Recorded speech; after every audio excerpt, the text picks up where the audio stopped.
So let's start just by asking you, why is this the right move for you? First of all, there's timing. As I've said this morning, I was always going to leave someday. I wasn't going to be CEO for life at Prudential, so it was always a question of when. And when you think about that as a CEO, I think it's one of the most difficult calls. And by definition, you want to leave when everything is going well. There's not one business slowing down or having any issue.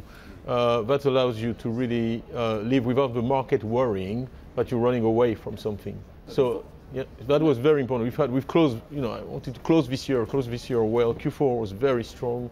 I'll still be around presenting Q1, and hopefully people will see that there's nothing wrong there. So you need to leave with a clear conscience and people thinking that you're not running away from anything.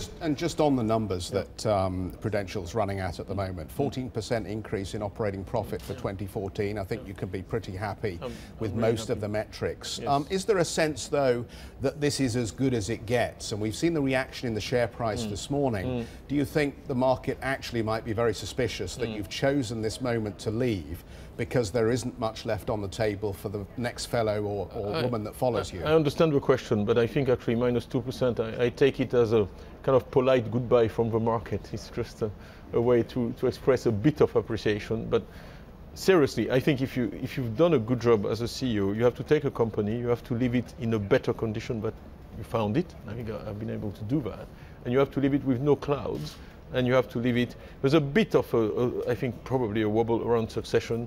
I'm very confident that we have very good succession in place. It's a kind of formality, but it hasn't been announced. The chairman made a statement about it this morning. It will be announced shortly, and it will reassure the market that there is nothing. Keeping with Prudential for the moment before we move on to Credit Suisse, you can't say if it's Mike Wells who's taken over. I cannot say.